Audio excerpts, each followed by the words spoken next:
What happened in Caracas this morning will redefine American power in ways Washington doesn't understand yet. At 9:00 a.m., the United States launched a military strike against Venezuela. By 12:20 p.m., they had captured President Maduro and expelled him from the country. 3 hours and 20 minutes.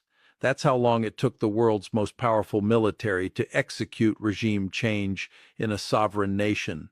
But here's what nobody in the Pentagon is talking about, and this is where my 50 years studying great power behavior becomes absolutely crucial.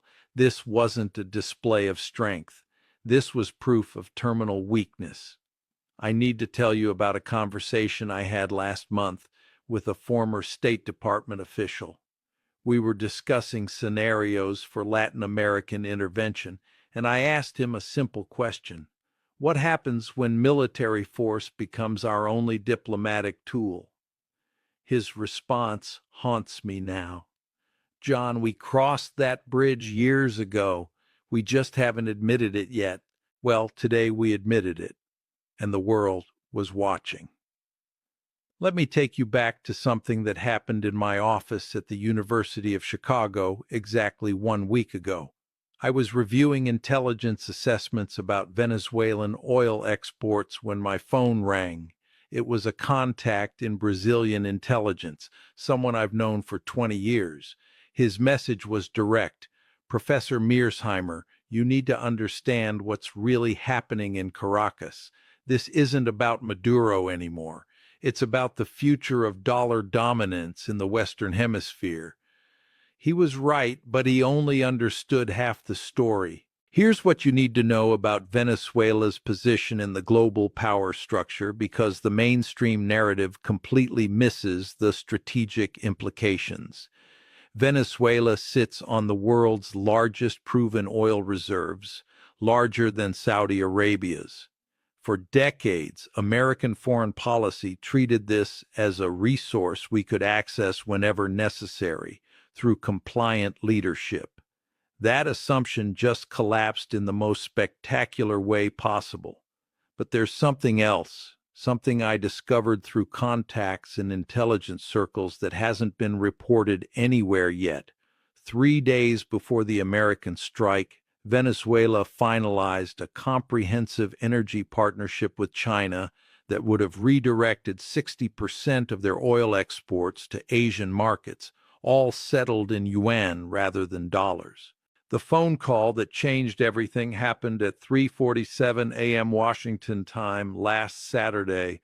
Venezuela's energy minister was on a secure line with Chinese counterparts, finalizing technical details of what they were calling the Bolivarian Energy Corridor. By the time the National Security Council convened their emergency session Monday morning, the infrastructure to bypass American financial systems was already operational. I've seen the classified briefings. American intelligence knew this was coming and chose military action over negotiation. Why?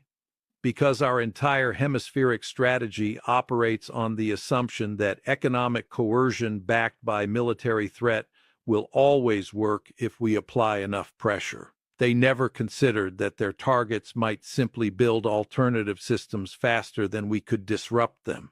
This is where understanding great power behavior becomes essential, because what Venezuela attempted follows a pattern I've observed throughout history. When regional powers challenge established hegemons, the challenge doesn't come through direct military confrontation. It comes through what I call competitive institution building. The rising power offers alternatives to the hegemon systems, forcing smaller states to choose between old dominance and new opportunity. But here's what makes today's military action so revealing and so dangerous. By resorting to force, the United States has validated every argument China and Russia have been making about American decline. We've proven that when our economic leverage fails, when our diplomatic initiatives falter, when our institutional pressure doesn't achieve desired outcomes, we default to violence. Think about what this signals to the rest of Latin America. Brazil, Argentina, Colombia, they're all watching, they're all calculating, they're all asking themselves the same question. If we pursue economic independence, will we be next? The Brazilian reaction has been extraordinary. Within 2 hours of Maduro's capture, Brazil's foreign minister issued a statement I never thought I'd see from a Western Hemisphere ally. They called it an unacceptable violation of sovereignty that threatens regional stability. But here's the part that should terrify American strategists. They didn't just condemn the action.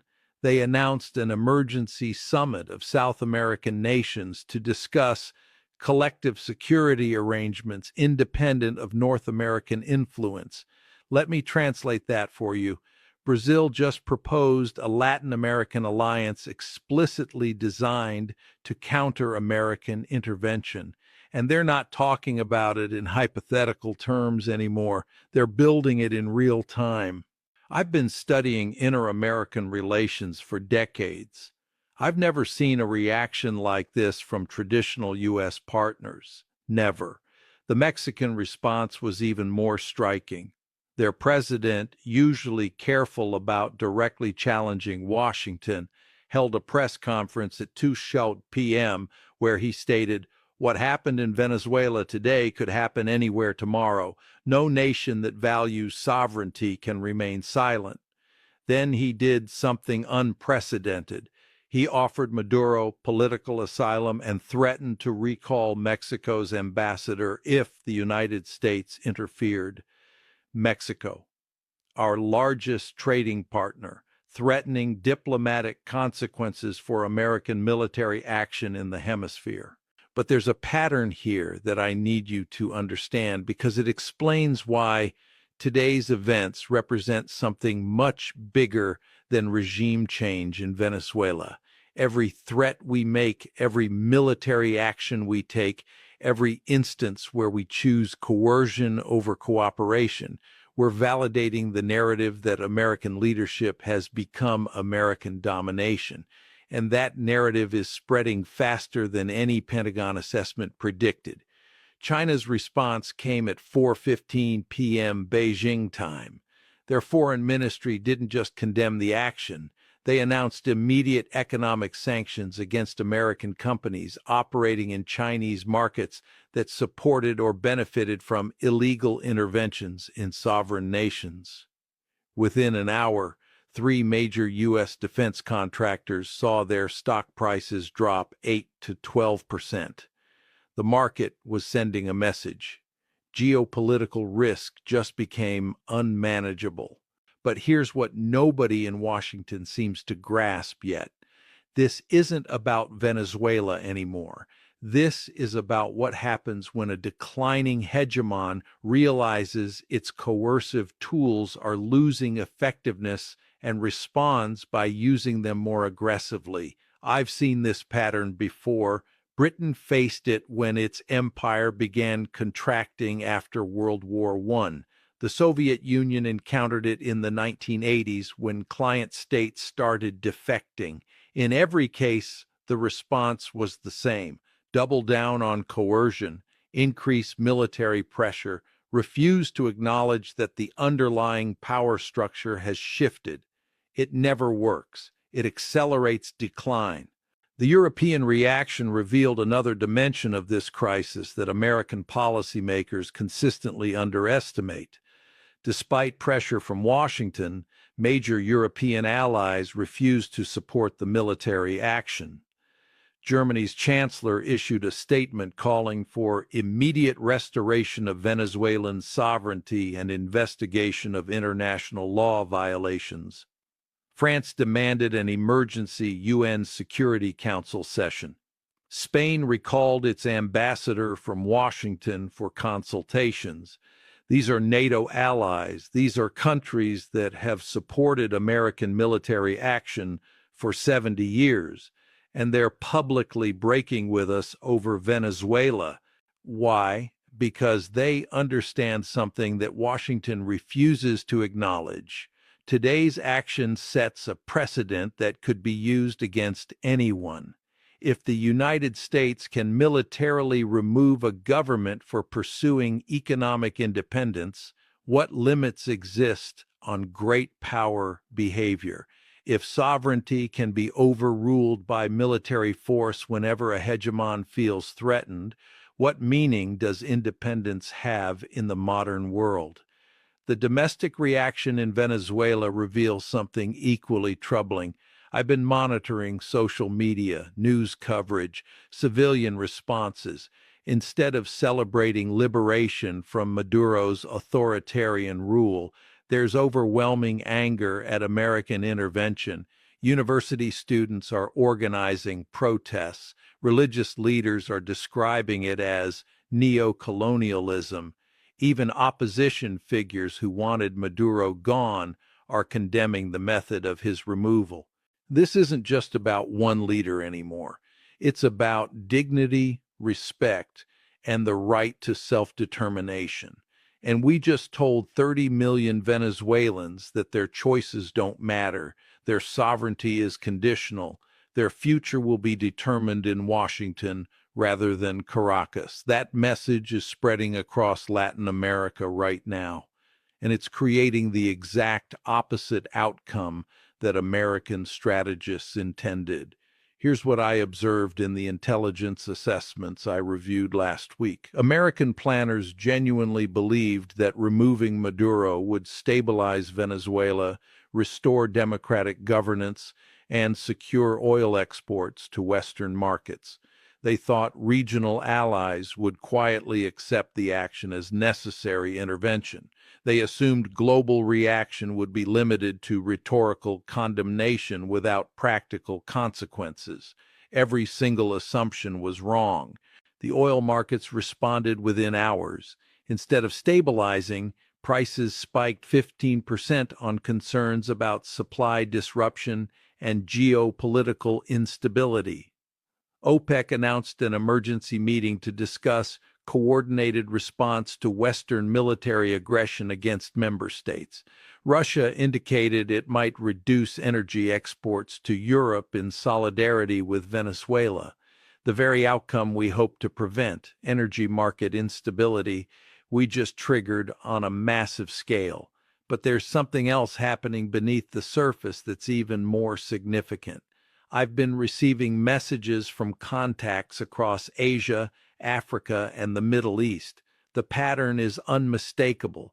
Countries that were hedging between American partnership and Chinese alternatives are now accelerating their pivot toward Beijing. Why? Because China offers economic cooperation without military threats. They provide infrastructure investment without regime change. They establish trade relationships without demanding political compliance. And after today, that contrast has never been clearer. A senior official in the Indonesian Foreign Ministry sent me a message at 6:30 p.m. Jakarta time. We were considering maintaining balanced relations with both Washington and Beijing. After Venezuela, that calculation just changed. We can't risk becoming the next target of American military intervention for pursuing independent economic policy. Indonesia, the world's fourth most populous nation, strategic maritime corridor, critical resource supplier, and they're openly stating that American military action in Venezuela just pushed them toward China. This is what hegemonic overreach looks like in practice. The harder you squeeze, the faster your influence slips away. I need to tell you what happened during a classified briefing I attended 3 months ago at the Pentagon. Senior military officials were discussing scenarios for maintaining American dominance in a multipolar world. One general asked what I thought was the critical question. How do we compete with China's economic influence in developing nations? The answer from civilian leadership was revealing. We don't compete economically. We maintain military superiority and ensure potential rivals understand the consequences of challenging American interests. That strategy just failed in the most public way imaginable. Because here's what they misunderstood about power in the 21st century: military dominance without economic competitiveness, institutional legitimacy, and voluntary partnership is just expensive coercion. And coercion has diminishing returns. The more you use it, the less effective it becomes. The more you rely on it, the fewer alternatives you develop. Venezuela just became the test case for whether American power can be sustained through military force alone, and the initial returns suggest the answer is no. Think about what happens next. Every country in Latin America is now calculating whether economic independence is worth the risk of American military intervention. Every nation in the global South is reassessing whether partnership with Washington comes with acceptable conditions. Every rising power is asking whether American dominance is based on consent or simply the threat of violence, and they're all arriving at the same conclusion. Consent is eroding, alternatives are emerging, and the future belongs to those brave enough to build them. The implications extend far beyond the Western Hemisphere. We're witnessing a fundamental test of whether international order will be governed by cooperation or coercion, by mutual benefit or imposed dominance, by respect for sovereignty or military might. Today's action was meant to demonstrate American resolve. Instead, it revealed American desperation.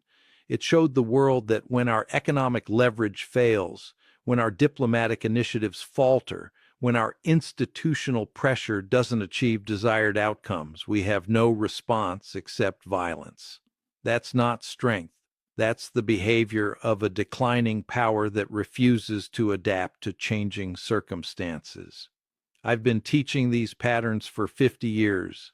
I've studied the rise and fall of empires, the transition of great powers, the mechanisms through which international order transforms. And what I'm witnessing now follows the classic trajectory of hegemonic decline: increasing reliance on coercion, decreasing effectiveness of threats, accelerating defection of partners, and desperate military actions that achieve the opposite of their intended effects. The American century isn't ending with military defeat. It's ending with military overreach that exposes our fundamental weakness. Today, we captured one president in 3 hours, but we lost credibility with billions of people who now see exactly what American power has become: a threat to sovereignty, a barrier to independence, and an obstacle to genuine international cooperation. Venezuela was supposed to be a demonstration of American resolve. Instead, it became a preview of American irrelevance in a world that's building alternatives faster than Washington can comprehend. The sun set on Caracas this evening with Maduro in exile and American forces controlling Venezuelan territory, but it also set on assumptions about American power that have guided Western strategy for decades. Tomorrow morning, when diplomats return to their offices, when intelligence analysts brief their superiors, when allied governments assess their options, they'll be operating in a fundamentally different strategic environment. One where American military action doesn't stabilize regions, it destabilizes them. Where American intervention doesn't secure partnerships, it fractures them. Where American power doesn't maintain order, it accelerates its transformation into something entirely different. Reality has a way of imposing itself, regardless of political preferences or military capabilities. And the reality unfolding now is this: the multipolar world isn't coming. It arrived this morning at 9 a.m. in Caracas. Washington just hasn't accepted it yet.